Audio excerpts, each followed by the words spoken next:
ओम ओम ओम ओम ओम जय श्री राधे।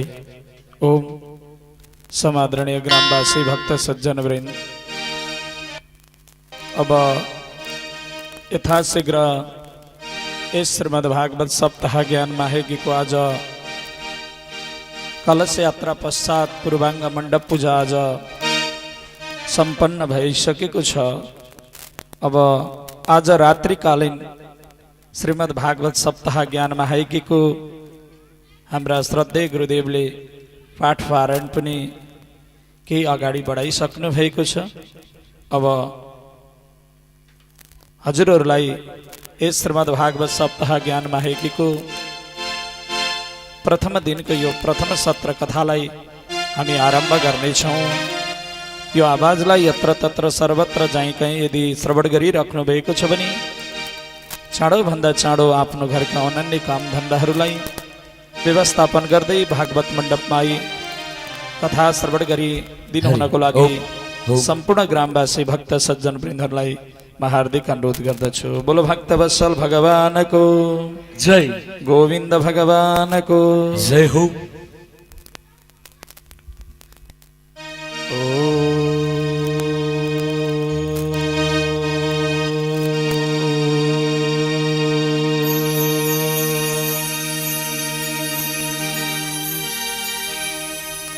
लक्ष्मीनाथ समारम्भम्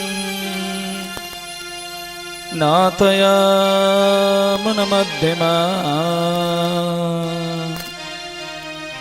अस्मदाचार्यपर्यन्तं वन्दे गुरुपरम्परा। यो नित्यमच्युतपदं भुजयुग्मरुग्मा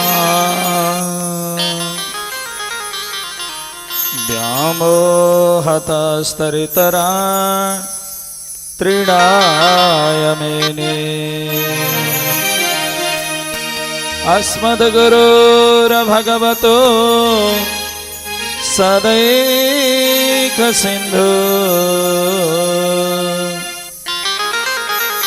रामानुजस्य चरणौ शरणं प्रपद्ये। श्रीयोगिराज रघुनाथ गुरो प्रशेषम् श्रीमज्जनार्दन गुरो तमसेशरत्नम्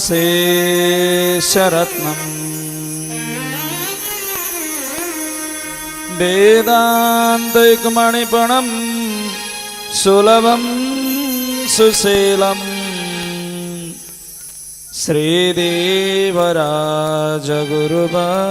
श्रीदेवराजगुरुवर्यमहं प्रपद्ये। श्रीदेवराजगुरुवर्यमहं प्रपद्ये। करारविन्दे न पदारविन्दं मुखारविन्दे विनिवेशयन्तं वटस्य पत्रस्य पुटे शयानं बालं मुकुन्दं मनसा स्मरामि।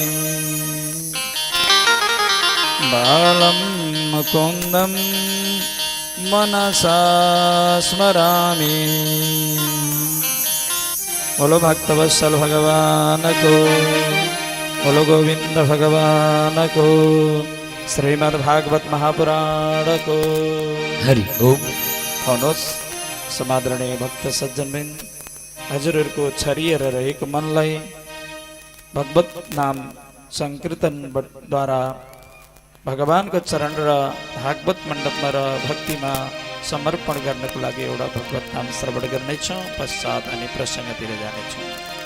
हरि कृष्ण कन्हैयालाल को।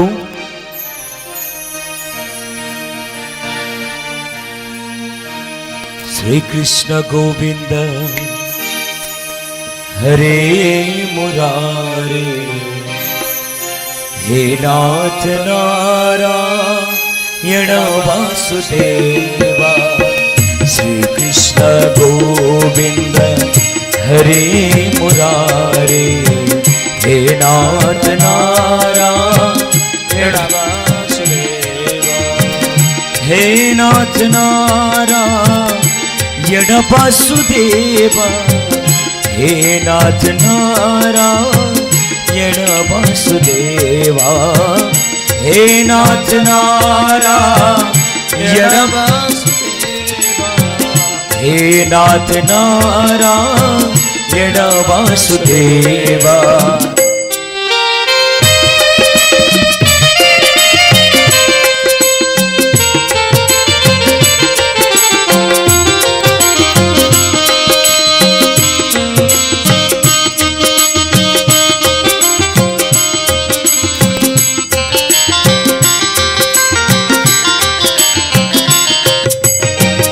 श्री कृष्ण गोविंद श्री कृष्ण गोविंद श्री कृष्ण गोविंद हरे मुरारे श्री कृष्ण गोविंद हरे मुरारे हे नाथ नारायण वासुदेवा श्री कृष्ण गोविंद हरे मुरारे हे नाथ नारायण वासुदेवा हे नाथ नारायण वासुदेवा हे नाथ नारायण वासुदेवा। बोलो भक्त वत्सल भगवान को, श्रीमद् भागवत महापुराण को। औनोस समादरणीय ग्रामवासी भक्त सज्जन वृंद, परात्पर अखिलेश्वर ब्रह्मांड कोटि नायक, वांछकल्पतरोर्तड़विंदित पीतांबरधारी श्रीहरि को सुबाग में मूर्ति स्वरूप को कथि कथा का प्रसंग। आज श्रीमद् भागवत सप्ताह ज्ञान महायज्ञ को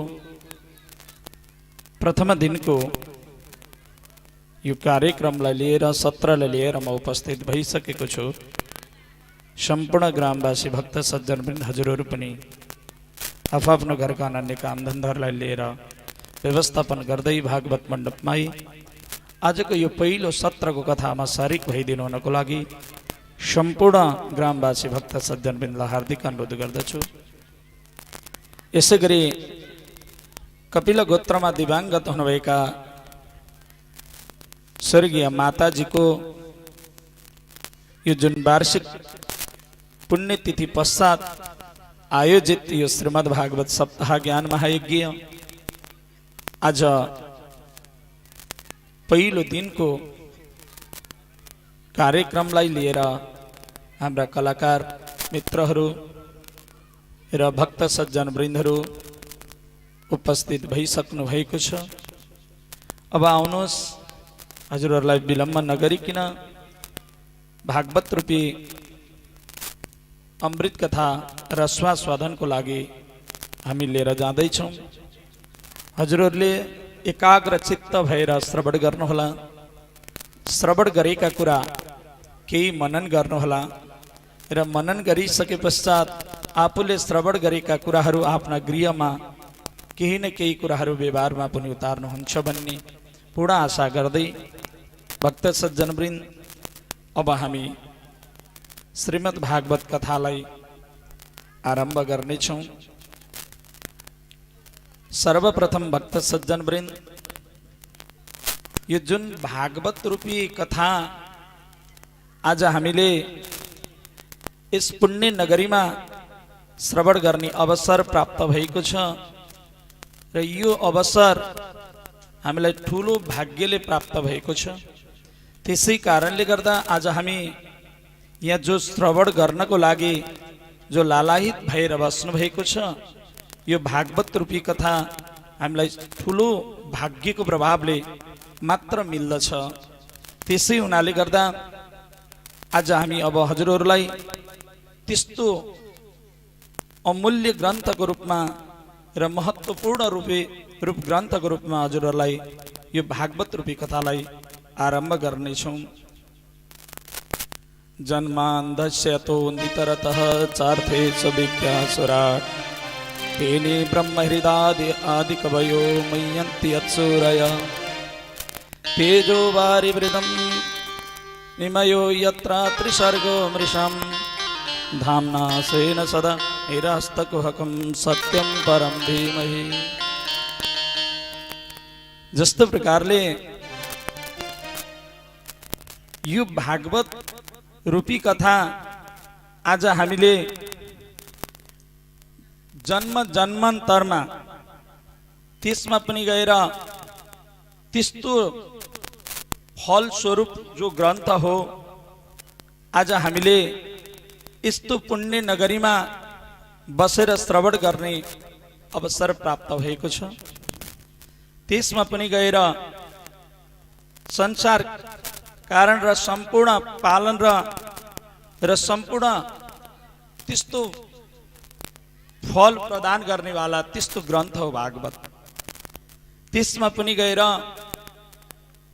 यो भागवत स्वयं हामीलाई कसैले कुनै पनि प्रकारका र कुनै पनि चिजद्वारा हामीलाई जस्तो प्रकारले प्रकाशको आवश्यकता पर्दछ, तर भागवत रूपी ग्रन्थबाट स्वयं आफै भागवत स्वयं आफै प्रकाश्यमान छ र स्वयं आफै प्रकाश प्रदान गर्नेवाला ग्रन्थ हो।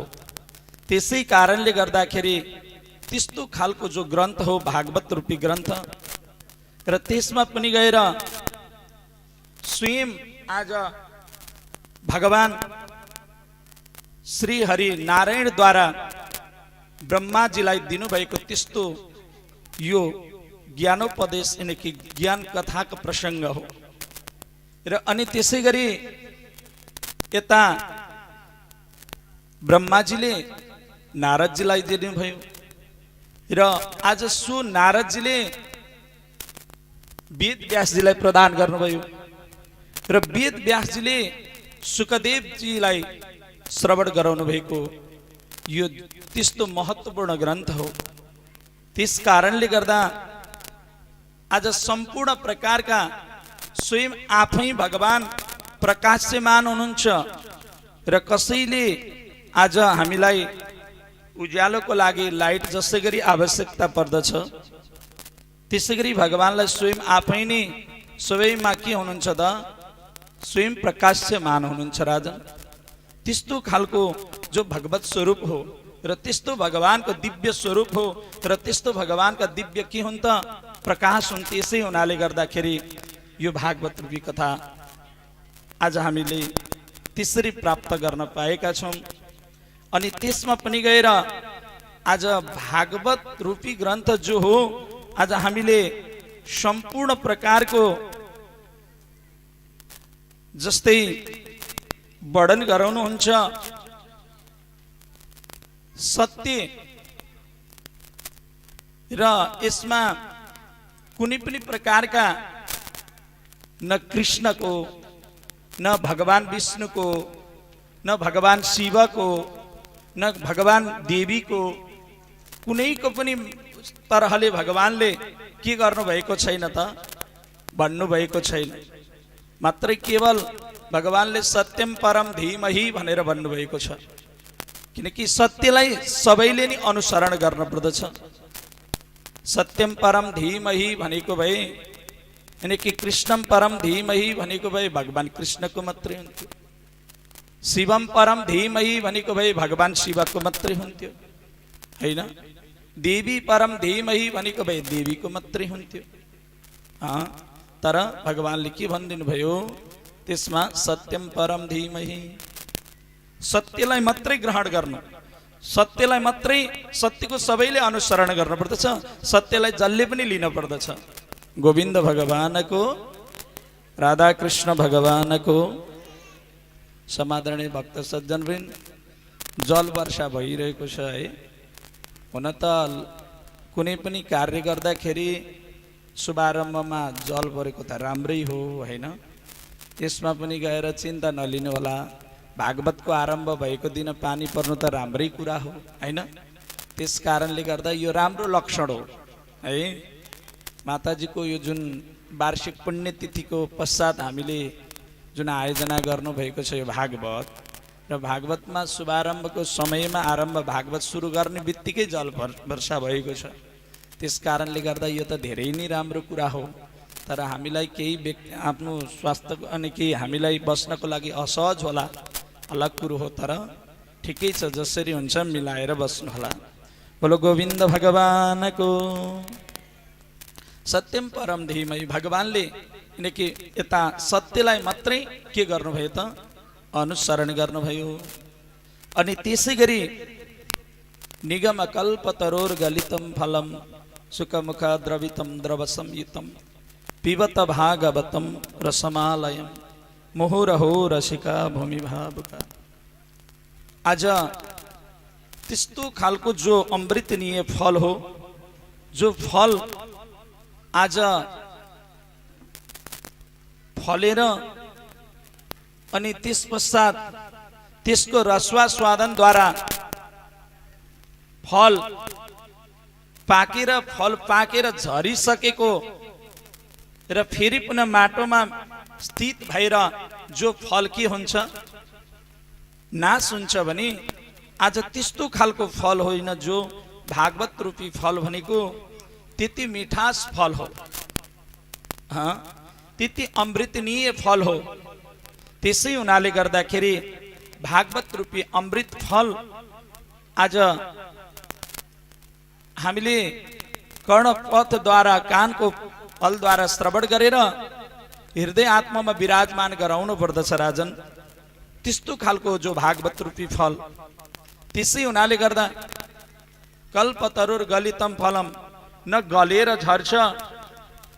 सुखदेव जीको मुखार बिन्दबाट त्यसमा पनि गएर स्वयं प्रस्फुटन भएको जो बाणी, अनि त्यसमा पनि गएर सुख शब्दले कि आरम्भ भएको त्यस्तो जो ग्रन्थ हो, जो कथन हो, त्यो त्यति महत्त्वपूर्ण मानेको छ। त्यसै कारणले गर्दाखेरि आज हामीले त्यस्तो भागवत रूपी कथा श्रवण गरिरहेका छौँ। अनि यता वर्णन गर्नुहुन्छ राजन।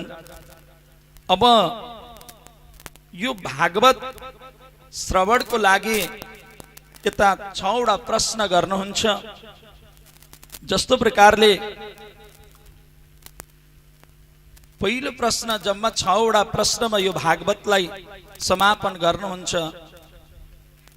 सुखदेव स्वामीजी महाराजले। त्यसमा पहिलो प्रश्न गर्नुहुन्छ, प्रभु जीवको कल्याणको हेतु के कर्म गर्न उचित हुन्छ? र दोस्रो प्रश्न, शास्त्र धेरै छन्, शास्त्रहरू धेरै छन्, तर कलिको समयमा मनुष्यको समय एकदम कम हुन्छ।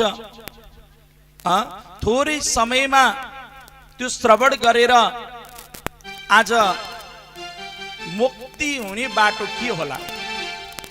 किनकि हामीलाई आज 7 दिनको समय त लिएर आएका छौँ। 7 दिनमा मात्रै हामीलाई 1 घण्टा समय निकाल्नको लागि बहुत गाह्रो हुन्छ। 1 घण्टा बस्यौँ, अर्को समय अब हामीलाई कहाँ जान पर्ने हो टेगान हुँदैन।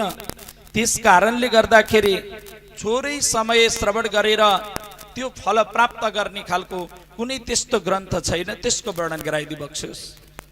अनि त्यसै गरी भगवानले अवतार लिनुहुन्छ त्यो पनि थाहा छ। र अनि त्यसमा पनि गएर भगवानले अवतार लिएर आज के कर्महरू गर्नुभयो राजन, यी आदि गरेको वर्णन। जस्तो प्रकारले अवतार कुन कुन अवतार भगवानले धारण गर्नुभयो राजन, 4औं प्रश्न।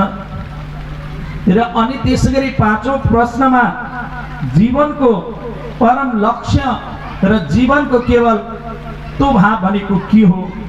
र अन्तिम समयमा जस्तो प्रकारले 6औं प्रश्नमा भन्नुहुन्छ राजन, जस्तो प्रकारले